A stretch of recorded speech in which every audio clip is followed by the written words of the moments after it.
Prashant, don't worry, आप इस विषय में ज्यादा नहीं सोचिए। ये गरजने वाले बादल हैं, सो गरज कर ही रह जाएंगे, बरसेंगे नहीं। बाकी देख लेंगे आगे क्या समस्या लेकर आते हैं। चित्रा, ओके। और ऐसा कहकर वो वहां से चली जाती है। वहीं प्रशांत एक बार फिर से अर्पिता की ओर देखते हैं। अर्पिता काम से फ्री होकर कुछ देर शांति में बैठी होती है कि तभी उसके जहन में रात के स्वप्न की यादें ताजा हो जाती हैं और वो अपने दिमाग पर जोर लगाकर सोचने लगती है। अर्पिता, कल जो स्वप्न देखा हमने, उसमें हमने प्रशांत जी को प्रशांत ना बुलाकर कुछ और ही कहा था। शान, हाँ, शान ही तो कहा था हमने, लेकिन काहे? चेहरा, व्यक्तित्व सब उनका और नाम लिया शान। ये कैसा स्वप्न आया था? हमने ये नाम भी कहीं सुना है, शान।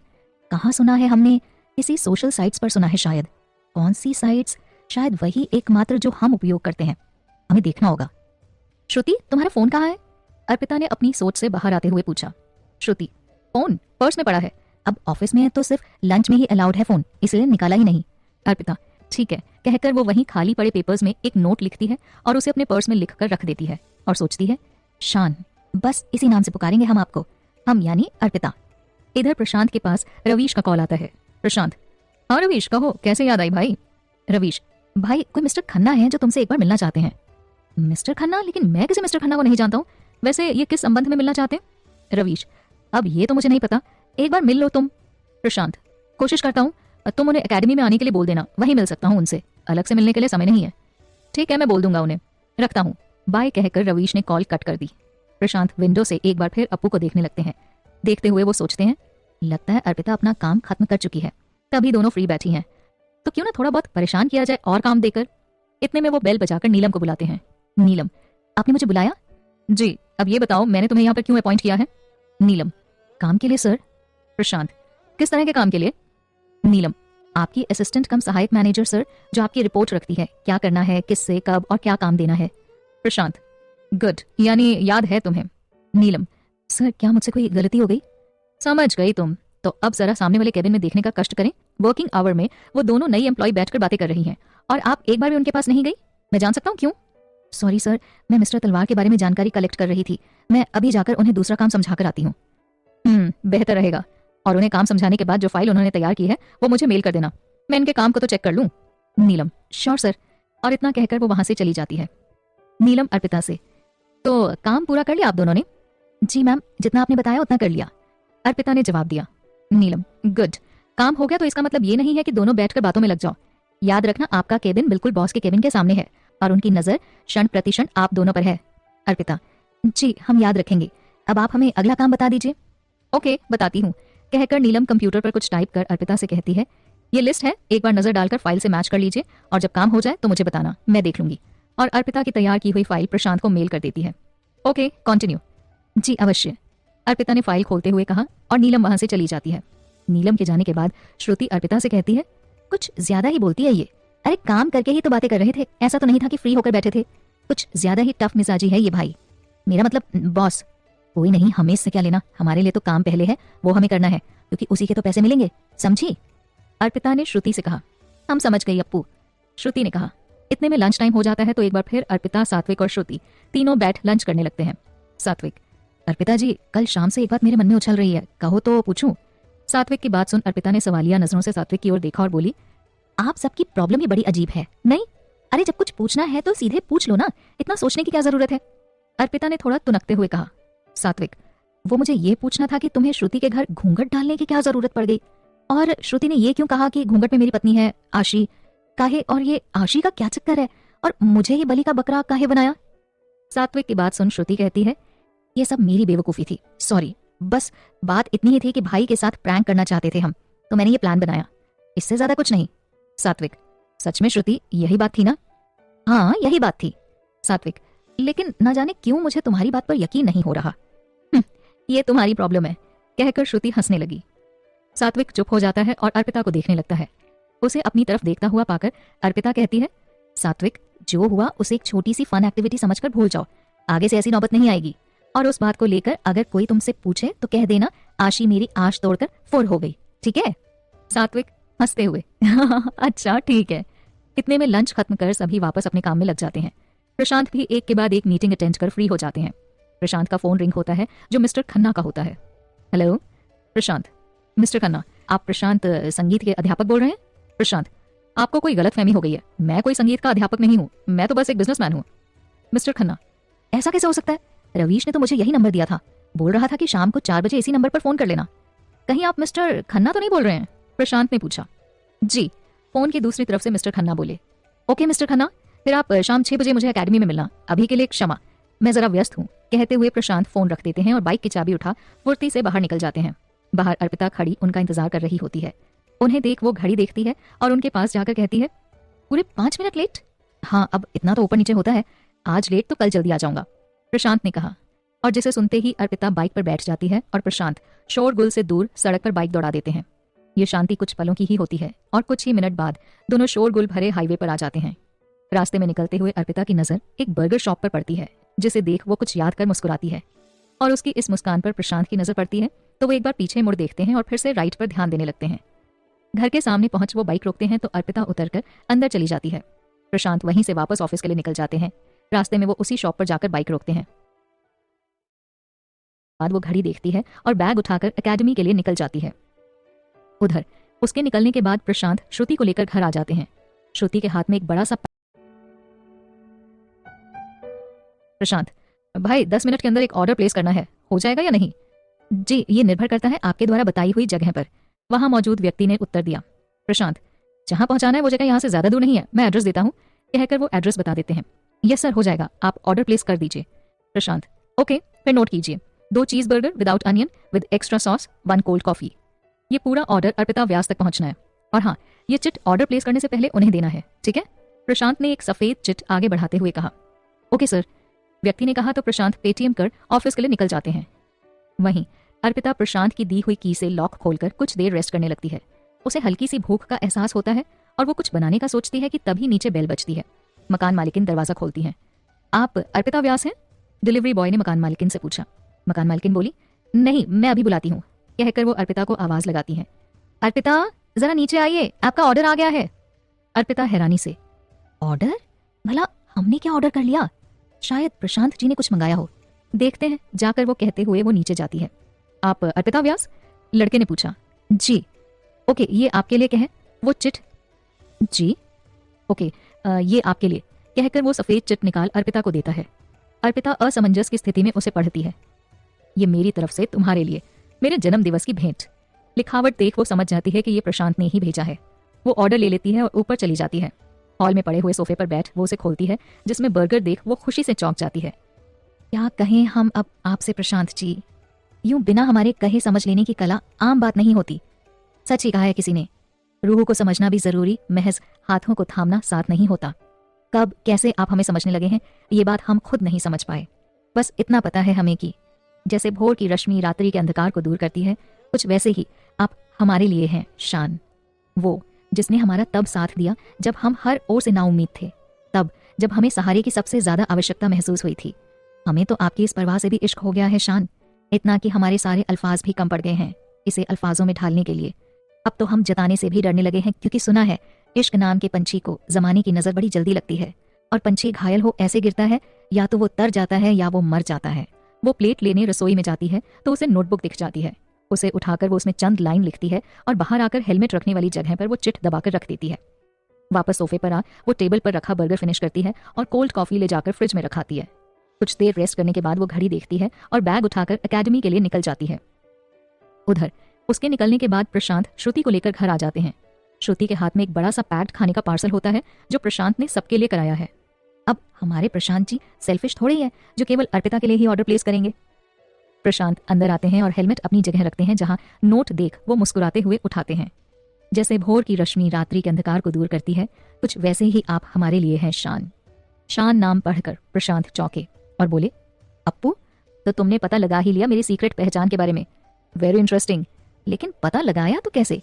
क्योंकि यहाँ मैंने ऐसा कुछ नहीं छोड़ा, प्रेम भाई के अलावा ना ही यहाँ किसी को पता है मेरे इस नाम के बारे में। फिर तुमने कैसे पता लगाया? खैर ये बात तुमसे पूछूंगा, अभी के लिए मुझे निकलना है, नहीं तो देर हो जाएगी। वो जल्दी से अपने कमरे में जाते हैं और वहां से गिटार उठा एकेडमी के लिए निकल जाते हैं। अर्पिता क्लास में पहुंच चुकी होती है और क्लास अटेंड करती है। वहीं प्रशांत एकेडमी के केबिन में इंतजार कर रहे मिस्टर खन्ना से जाकर मिलते हैं। कुर्ता धोती पहने, माथे पर दुर्लभ प्राप्त होने वाले लाल चंदन का तिलक धारण किए, चेहरे पर रौब और आंखों में तेज टपकता हुआ वो एक औसत लंबाई का लगभग 45 वर्षीय व्यक्ति है, जो प्रशांत को देखते ही माथे तक दोनों हाथ जोड़कर प्रणाम करता है। जो उसके दबंग स्वभाव को दर्शाता हुआ प्रतीत होता है। उसके पीछे काले कपड़ों में 2 व्यक्ति खड़े हैं जो हाव भाव से उसके प्रोटेक्टर प्रतीत हो रहे हैं। मिस्टर खन्ना, तो आप हैं प्रशांत मिश्रा? प्रशांत, यस, और आप शायद मिस्टर खन्ना, 4 बजे आपसे बात हुई थी। मिस्टर खन्ना, जी, पूरा नाम अभयेंद्र प्रताप खन्ना। प्रशांत, ओके, तो आप बताइए किस लिए मिलना चाहते थे आप? बताते हैं भाई, इतनी भी जल्दी क्या है, तनिक रुकिए तो सही। प्रशांत थोड़ा तलख लहजे में, देखिए आपके पास समय की भरमार होगी लेकिन मेरे पास समय का अभाव है, काहे कि मुझे यहाँ लेक्चर अटेंड करने हैं। एक दिन नहीं करोगे तो आसमान नहीं ना टूट पड़ेगा। वैसे भी रवीश बोल रहा था कि आप यहाँ अपनी मर्जी से पढ़ाते हैं, कोई फीस वगैरह नहीं लेते, तो एक दिन ना पढ़ाइएगा तो कछु बिगड़िएगा थोड़े ही। फिर तो आपने यहाँ आकर अपना टाइम वेस्ट किया है, क्योंकि जिसे समय की कद्र नहीं उसके लिए मेरे पास समय नहीं, गुड बाय। ऐसा कहकर प्रशांत उठ जाते हैं और अपनी क्लास में जाने लगते हैं। प्रशांत को यूं इस तरह रूखा व्यवहार कर जाता हुआ देख वो व्यक्ति अपना हाथ उठाकर इशारा करता है तो वो दोनों उसके प्रोटेक्टर उसके आगे आकर खड़े हो जाते हैं। प्रशांत रुक जाता है और मुड़कर उसकी ओर देखता है। मिस्टर खन्ना, अब सीधी तरह आप रुके नहीं तो मैं क्या करूं? मैंने तो कहा था पहले ही कि मेरी पूरी बात सुने बिना नहीं जाइएगा। प्रशांत थोड़ा गुस्से में, तो मैंने कौन सा आपकी बात सुनने से मना किया था? अब जब आप समय ही व्यर्थ करने पर उतारू हैं तो इसमें मैं क्या कर सकता हूँ? ओके, तो मैं सीधा मुद्दे पर आता हूँ। बात बस इतनी सी है कि मेरे घर में 2 बच्चे हैं जिन्हें आपको संगीत सिखाना है। इस एकेडमी की ही एक लड़की पूर्वी ने आपकी बड़ी तारीफ कर दी उन बच्चों से, सो उन्होंने जिद पकड़ ली है कि उन्हें आपसे ही संगीत सीखना है। पूर्वी? पूर्वी ने कैसे? क्या आप पूर्वी को जानते हैं? मिस्टर खन्ना, मेरी लड़की अश्लेषा की दोस्त है, इसी कारण घर में आना जाना लगा रहता है। ठीक, लेकिन मैं कहना चाहूंगा कि जिन्हें भी संगीत सीखना है वो यही अकेडमी में आकर सीख सकते हैं। जैसा कि मैंने पहले भी कहा था कि मेरे पास समय का अभाव है, सो घर जाकर पढ़ाने के लिए मेरे पास समय नहीं है। मिस्टर खन्ना, तो क्या यह आपका अंतिम निर्णय है? प्रशांत, जी। मिस्टर खन्ना, बच्चे यहाँ नहीं आएंगे, आपको वहीं पढ़ाने आना होगा तो आना होगा, और ना सुनने की आदत तो नहीं है मेरी। आप एक बार फिर से सोच विचार कर लें। अरे, आप तो सरासर धमकी दे रहे हैं। और प्रशांत धमकी से डर जाए, ये गलतफहमी है आपकी खन्ना साहब, प्रशांत ने कहा और वहां से उठकर क्लास के लिए निकल गए। धमकी समझने की भूल कर आपने गलती कर दी मिश्रा जी, अब गलती का परिणाम भुगतने के लिए भी तैयार रहिए। कहते हुए वो खड़ा होता है और बाहर निकल जाता है। बाहर उसकी गाड़ी होती है, सो गाड़ी में बैठ वो एक फोन घुमाता है और कुछ ऑर्डर दे कुटिलता से मुस्कुराते हुए फोन रख देता है।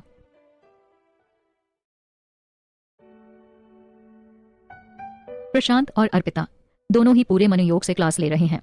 कुछ चीजें पूर्वी को समझ में नहीं आती हैं तो वो अर्पिता से क्लियर कर लेती है। कुछ ही देर में पहला लेक्चर पूरा हो जाता है तो अर्पिता और प्रशांत दोनों अपनी क्लास बदलते हैं। वहीं एकेडमी के बाहर खड़ी हुई गाड़ी में बैठा हुआ अभयेंद्र प्रताप ड्राइवर से गाड़ी ड्राइव करने को कहता है। कुछ ही देर में गाड़ी एक बड़े से शानदार घर के सामने आकर रुकती है। गाड़ी देख वहां नियुक्त चौकीदार तुरंत दौड़ता हुआ आता है और दरवाजा खोलते हुए सलाम करता है। अंदर जाकर अभयेंद्र उतर जाता है और सोफे पर बैठकर बेचैनी से फोन को देखने लगता है, मानो उसे किसी के फोन का इंतजार हो। कुछ ही मिनट गुजर पाए होते हैं कि उसका फोन बजता है और वो नंबर देख बिना क्षण गवाए फोन अटेंड करता है। कुछ ही देर में उसके चेहरे की बेचैनी सुकून में बदल जाती है और वो कुटिल मुस्कान लिए कहता है, मिस्टर प्रशांत, तो अब आपको यहाँ आकर बच्चों को पढ़ाने में कोई समस्या नहीं आनी चाहिए। और वो बेचैनी से दरवाजे की ओर देखने लगता है। अरे, इतनी देर हो गई और ये अभी तक उसे लेकर नहीं आया, इतना समय क्यों लग रहा है उसे लाने में? दरवाजे के बाहर ही तो था जब मेरे पास कॉल आया था। तभी दरवाजे पर 2 व्यक्ति राधिका और प्रेम दोनों आते हुए अभयेंद्र को प्रणाम करते हैं। मिस्टर खन्ना, प्रणाम मैनेजर साहिबा। और प्रोफेसर प्रेम सादर प्रणाम करते हुए अपने दोनों हाथ माथे तक जोड़ लेता है। आपको यहाँ देख अत्यंत खुशी हुई, आइए बैठिए, कहकर वो सोफे की ओर इशारा करता है तो प्रेम और राधिका दोनों वहीं जाकर बैठ जाते हैं। राधिका अपने साथ लाया हुआ बैग सोफे पर रख देती है और दोनों हाथ बांधकर बैठ जाती है। मिस्टर खन्ना, 1 मिनट मैनेजर साहिबा, मैं जरा एक आवश्यक कॉल कर लूं, कहते हुए वो अपना फोन उठाते हुए प्रशांत को दोबारा कॉल लगाता है और वहां से एक तरफ जा कहता है, हेलो। अब आवाज तो आपने पहचान ही ली होगी मिस्टर मिश्रा, या फिर से परिचय करवाऊं आपका? ना, दोबारा परिचय कराने की आवश्यकता नहीं है, मुझे याद है, मिस्टर अभयेंद्र प्रताप बोल रहे हैं। मिस्टर खन्ना, तो क्या सोचा आपने मिश्रा जी? वही जो पहले कहा। Mister Khanna, wait a second, मैं अभी इसी नंबर पर एक फोटो सेंड कर रहा हूं जिसे देख आप शायद अपना विचार बदल लो। ओके कहकर वो फोन कट करता है और गार्ड को इशारा कर देता है तो उसके तैनात गार्ड राधिका और प्रेम के पीछे जाकर कुछ इस तरह अपनी बंदूक तानते हैं कि सामने से देखने वालों को दोनों होस्टेज लगें। मिस्टर खन्ना स्मार्टली फोटो खींचते हैं और प्रशांत को भेज देते हैं। फोटो देख प्रशांत का गुस्सा 7वें आसमान पर पहुंचता है, लेकिन मामले की गंभीरता महसूस कर वो तुरंत मिस्टर खन्ना को फोन घुमा देते हैं और गुस्से में बिफरते हुए कहते हैं, मिस्टर खन्ना, ये सब क्या है और आपने इन दोनों को बंधक बना लिया, क्यों? मिस्टर खन्ना, इस क्यों का जवाब आपको बेहतर पता है। भाई पहले ही कहा था कि अभयेंद्र खन्ना को ना सुनने की आदत नहीं है। अभयेंद्र ने अगर किसी से कुछ काम के लिए कहा है तो वो काम मुझे उसी बंदे से पूरा चाहिए, ना नुकुर का तो कोई सवाल ही नहीं उठता। अब अगर आप 20 मिनट के अंदर यहाँ उपस्थित नहीं हुए तो इनके साथ जो भी घटित होगा उसके जिम्मेदार आप होंगे, मैं तो नहीं होऊंगा, ठीक? कहकर वो कॉल कट कर देता है और वापस आकर राधिका और प्रेम के सामने बैठ जाता है। वो जानबूझकर सभी काम धीमे धीमे करता है जिससे कि प्रशांत यहाँ तक पहुंच जाए। मिस्टर खन्ना, धन्यवाद मैनेजर साहिबा, जो मेरे कहने पर आप यहाँ तक आई। राधिका, जी मिस्टर खन्ना, अब आपने घर आकर लोन से संबंधित बात करने के लिए कहा था, उस पर भी आपने शर्त रख दी कि मैनेजर साहिबा ही आकर सारी जानकारी दे, तो हमें आना पड़ा। जी, अब मेरे बारे में तो आप जानती ही हैं, समय का कितना अभाव है। वो तो बात लोन की थी, इसीलिए बड़ी मुश्किल से कुछ समय निकालकर यहाँ आपके साथ बैठा हूँ। और मन ही मन कहता है, आपके साथ नहीं, आप दोनों को बिन बताए आपको बंधक बनाए बैठा हूँ। अब मिस्टर खन्ना को क्या पता कि हमारी राधिका कोई ऐसी वैसी लड़की थोड़ी है, एक ट्रेंड लड़की है जिसे समस्याओं से लड़ना बेहतर तरीके से आता है। क्या लेंगी आप, चाय या कॉफी? राधिका, फिलहाल तो कुछ भी नहीं। मिस्टर खन्ना, अरे ऐसे कैसे, एक कप चाय तो हो जाए। कहकर वो अपना फोन उठाकर एक मैसेज टाइप कर सेंड कर देता है, जो उस घर में मौजूद उसकी पीए टिया का होता है। 2 अदरक वाली चाय विद स्पेशल इफेक्ट और 1 केवल अदरक वाली चाय भिजवाओ। मैसेज देख टिया एक कमरे से निकलकर बाहर आती है और दूर से हाथों को उठा कुछ इशारा करती है। मिस्टर खन्ना हल्की सी गर्दन हिला देते हैं और राधिका और प्रेम से बातचीत करने लगते हैं। उधर प्रेम और राधिका के चेहरे पर बंधक बने होने का खौफ ना देख प्रशांत मिस्टर खन्ना की यह हरकत समझ जाते हैं और वो तुरंत प्रेम के फोन पर एक मैसेज भेजते हैं, भाई आप दोनों किसी भी तरह तिगड़म लगाओ, वहां से निकलो, आप दोनों खतरे में हो, ये तस्वीर देखो।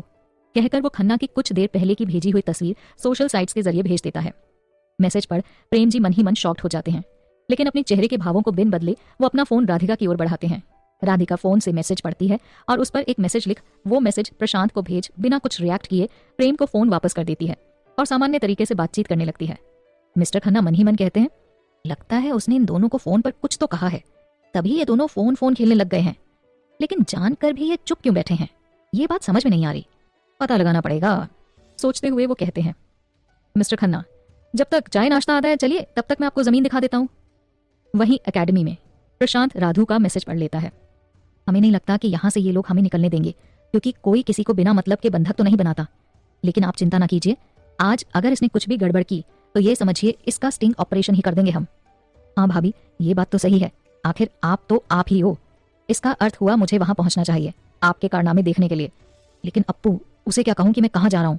सोचते हुए प्रशांत एक नोट लिखते हैं और स्टाफ रूम में रखे अर्पिता के बैग के पीछे वाले पॉकेट में चुपके से रख देते हैं और तेजी से वहां से बाहर निकल जाते हैं।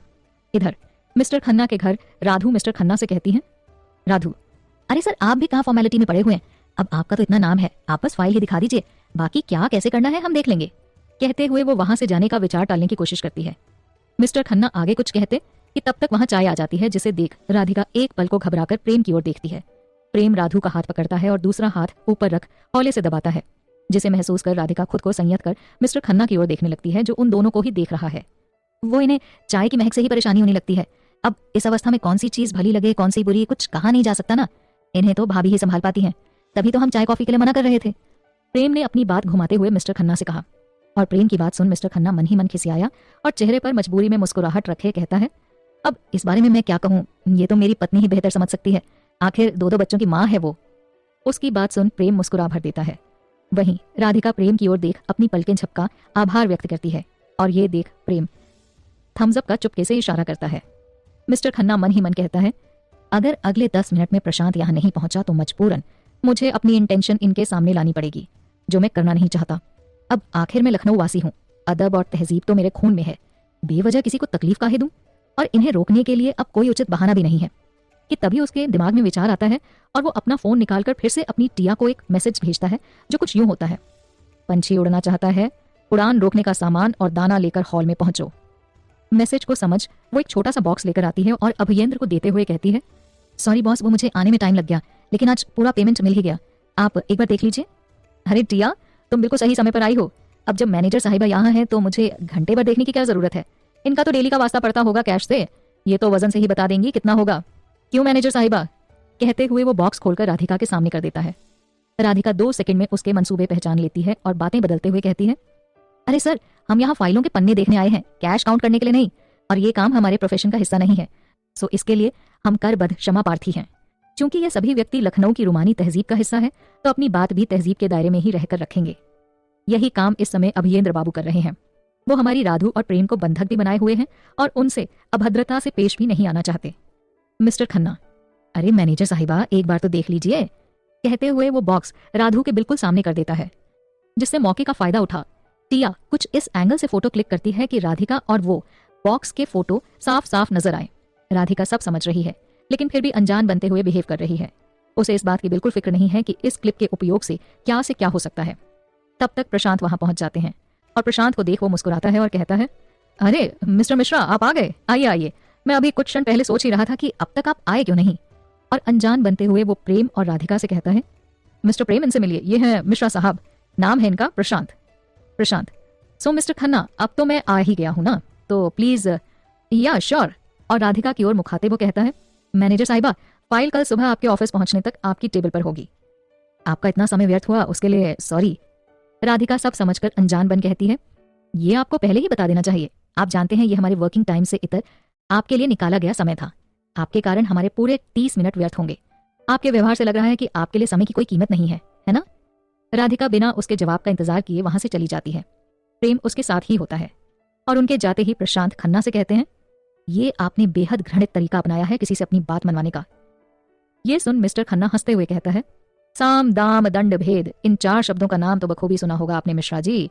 भाई मैं ठहरा राजनीति के शतरंज का एक वजीर, तो इन चारों का उपयोग बखूबी आता है मुझे। अब मुद्दे की बात सुनिए मिश्रा जी, ये अभी जो गए हैं आपके ही परिवार के सदस्य हैं। राधिका मिश्रा, एक बैंक मैनेजर, जिनकी घूसखोरी की तस्वीर अगर इनके सीनियर तक पहुंच गई तो क्या होगा आप बखूबी समझ सकते हैं। तो भाई बात मानने में हर्ज ही क्या है, कहकर वो मुस्कुराने लगता है। अरे मिश्रा जी, इनकी बात बड़ी सोच समझ कर मानना, काहे कि बात टालने की आदत है इन्हें। आपको बुला लेंगे और फिर कहेंगे कल ये काम हो जाएगा, यानी समय की पूर्ण बर्बादी। प्रेम ने अंदर जाते हुए खन्ना की आधी अधूरी बात सुन प्रशांत से कहा, क्या प्रोफेसर साहब आप भी तफरी लेने लग गए हो। अरे भाई जो हुआ उसके लिए माफी मांगी तो मैंने।